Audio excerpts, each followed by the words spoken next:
One thing you talked about, Dak, explosive plays, and you had a number of those today. How much does that give the offense a lot of life? It gave us a lot of life, a lot of momentum, a lot of confidence, just getting the ball out of my hands, letting those guys do what they do best. Dez's big play, Cole's big play, Rod's big play. Those guys, they do well when the ball's in their hand early and they got space to run. I know you're a confident guy, but as the game went on, it seemed like you got better and better. How were you feeling? I mean, I felt great. I mean, I never wavered. I never lost focus or lost confidence in what this team could do. It was a tough game. It was a grinder. We grinded out and we picked up some momentum there in the fourth, then it got good. Hey everybody, I'm Rachel Banana and welcome to the Visa Sunday Live Show. What a day. You just heard from Dallas quarterback Dak Prescott, who had one of Week 14's top performances, a career high 332 passing yards in a big win, but there was plenty more action on the field today if you were just watching the last game.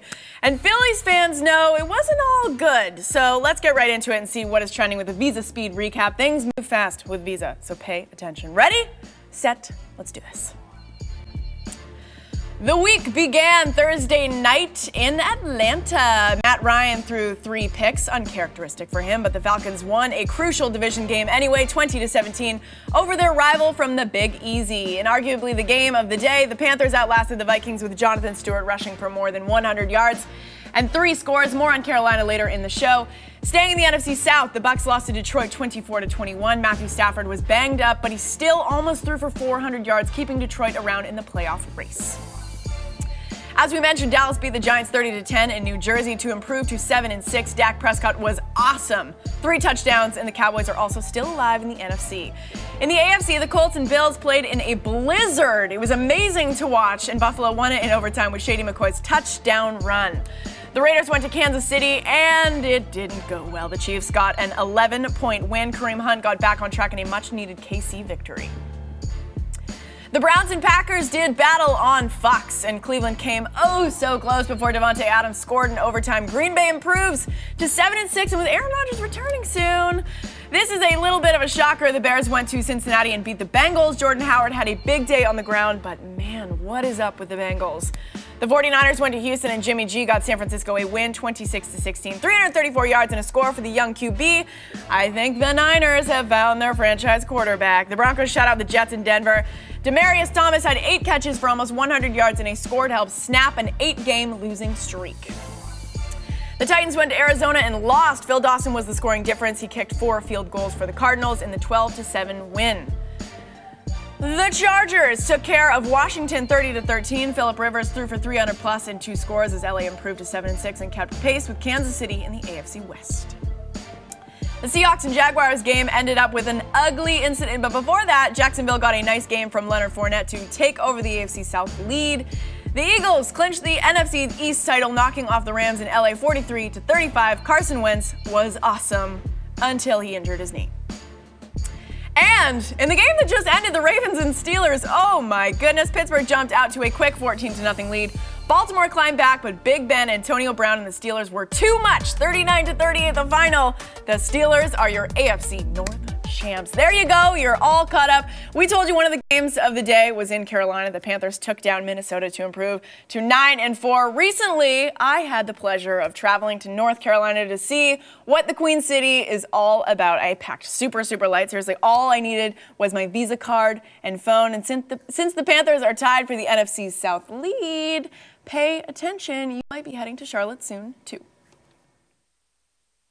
You want to check out one of the best sports towns around? We are taking you to Charlotte, which is basically every sports fan's dream. Why? Well, you of course have the Panthers. Motor racing got its start here. They have their own style of barbecue and over 40 different breweries. Why am I not living here? And today we are going to show you all the city has to offer. Ready to do some barbecuing? Last one. I didn't sign up for this job today. Everyone has been telling me that Carolina has the barbecue to eat. What makes it so different from the other ones? What makes it different is it's the original American barbecue. They started doing whole hogs on the coast back in the 1700s. Another thing that is unique to the Carolinas is our vinegar-based barbecue sauce. It goes great on this pork right here. This looks beautiful, but where does all of this start? Let me show you. Right here, we've got our custom-built pit. This thing can actually hold up to 1,000 pounds of meat. And you can smell that hickory wood. It's got a very distinct aroma to it. This is like the best rib I've ever had. Are you a football fan? I mean, I definitely am. Barbecue, Panthers, good combo here in Charlotte? Great combo. No trip to Charlotte would be complete without a stop at the famous Charlotte Motor Speedway, home to the longest stock car race in the United States at 600 miles. That's right, I'm hitting the track. Oh. For the 8th year running, the Charlotte Motor Speedway slows down around the holidays, giving fans the rare opportunity to drive on the racetrack through a 3 million light display. Now this is how you celebrate the holidays. I've got one more stop in Charlotte. Let's make it a good one. Bartender, can I please have a beer? Yes, ma'am. Remember how I told you Charlotte had more than 40 breweries? Well, just last year, this city's thriving craft beer market had a $2 billion impact on North Carolina's economy. This is Jason. He is the owner here at Salute Cerveceria. I heard that you guys like to do things with your beer a little bit differently. We do wild beers. Wild beers actually have a little bit of bacteria and some funky yeast in them. Sounds delicious.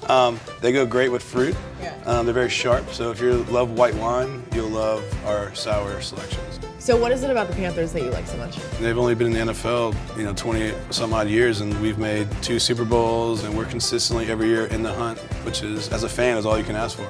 Charlotte, you have everything a football fan could ask for. You got some fast cars, you've got some delicious food, amazing beers, and a great fan base. But I've just got one last stop to make. In just 8 weeks, football fans from around the country will descend on Minneapolis for the Super Bowl. And that is something I gotta see for myself. It's gonna be pretty cold by the time we get to Minneapolis, and it looks like a few teams should already be prepared for that weather. This was the Indy Bills game in Buffalo today. Maybe they should have invested in a roof like they did in Minnesota. We will all be inside and cozy during the Super Bowl, although that did look like a lot of fun. A lot of fun to watch, not to do. Let's continue our look at Week 14 with a segment we are calling Sound Up, and let's start it in Tampa, where Stafford, Eric Ebron, and Detroit won again. Since a sigh of relief as you saw that field goal go through the uprights, what was going through your mind in that moment? Well, the game was a little bit closer than it needed to be because of me, and made 2 bad decisions going into the half and cost our team some points, and that's why it was as close as it was. But our guys battled right around me and made enough plays. We know we got to win out. If we want any chance of making it to the playoffs, it's one of the hardest things to get to, and we just trying to get there. And we know we got to win out and continue to put on performances a little better than this one, but just continue to get wins. I feel like I've been getting better each week, and it's fun just come back out here in the state of Ohio and get a W for the Bears today. The coach, they did a great job game planning. O-line did a great job blocking tight ends, receivers, you name it. So we just kept them off balance, and they opened up a lot of holes for me. It was a 60-minute game. We knew it coming into it.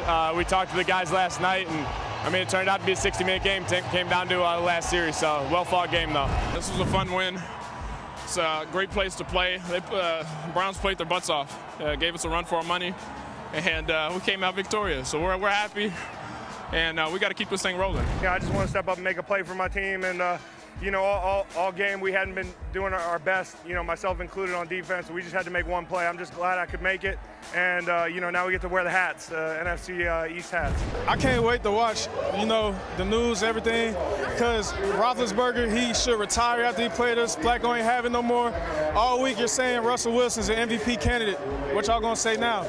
It's time y'all stop making excuses for other teams, start getting respect to the Jaguars. We here and we just gonna keep going. So I got to ask this question. Who is the Week 14 Player of the Week? We've got so many options. Is it Dak Prescott? 3 touchdowns and a career high in passing yards. Type Dak in the comments. That's all you need to do to vote. Is it Shady McCoy, who ran for 156 and the walk-off touchdown? Vote by typing Shady. Is it Devontae Adams, who also had a walk-off score to go with 10 catches and 84 yards? Vote Adams. Or is it Steelers quarterback Ben Roethlisberger? Big Ben, 500-yard passing games don't come around very often. Type Big Ben. I think I know the answer, but we will see. Let's check back in a couple of seconds. Contrary to urban legend, Cooper Manning is not Santa Claus. I know that was a really good segue, but now that we are smack dab in the middle of the holiday season, Cooper is here to spread some holiday cheer. Buying gifts for his colleagues on Fox NFL Kickoff. Where are my gifts, Cooper? With some help from Visa. Dude, I have to get gifts for my castmates on Fox NFL Kickoff, and quick. You bet I'm going to use Visa Checkout on NFLShop.com. This is not the Coopster's first rodeo. I'll get it done. No problemo. For my pal and best host ever, Carissa, I'll get her a 49ers mini helmet because she's from Seattle. And my friend Tony, I'll get him giant flip-flops because who doesn't need a good pair of flip-flops? My bud Colin wanted something for his kids, so I'll get him some Panthers lounge pants because I know the kids like to lounge these days. Coach Dave, can't forget him, got him a Chicago beach towel and matching shades. I'll treat myself to another personalized jersey. I'm killing it this year.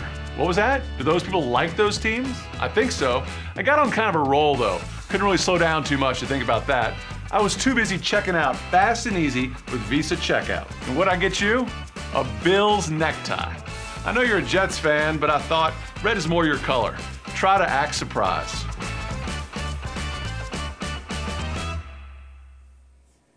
I have no idea who Cooper was talking to there. Anyways, let's check in on who you guys are voting for. Oh, very close, okay? And we are not done yet. 42% of you are voting for Dak, 37% Big Ben. Where are all the Pittsburgh fans watching on Facebook? The game just wrapped, crazy game. So there you have it. Well, I guess we're calling it. 42% is Dak. He is looking like the player of the week, but it is not over yet. Keep your votes coming in by typing their names in the comments if you are watching on Facebook. Moving on, recently, my Fox Sports colleague Joy Taylor had some help from the officials to find out what is quicker, to pay with Visa or to pay with cash. Check it out.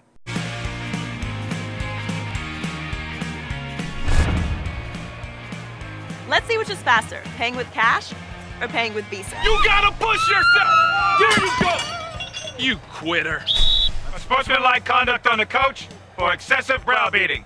15-yard penalty. Hot pretzels! I'll have a pretzel. 450, boys. You got it. Oh. Thank you. See ya. Now that's how you pay.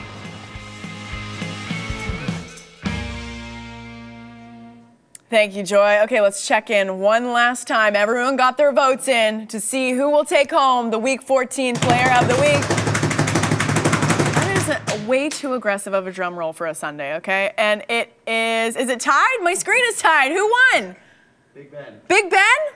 Big Ben is the winner, Week 14 Player of the Week. Congratulations, Big Ben. That will do it for us for Week 14. But guess what? Our next show will be immediately after the NFC Championship game. We want to give a special thank you to our sponsor, Visa, for showing us how quickly we can pay for everything this holiday season. And thank you for tuning in.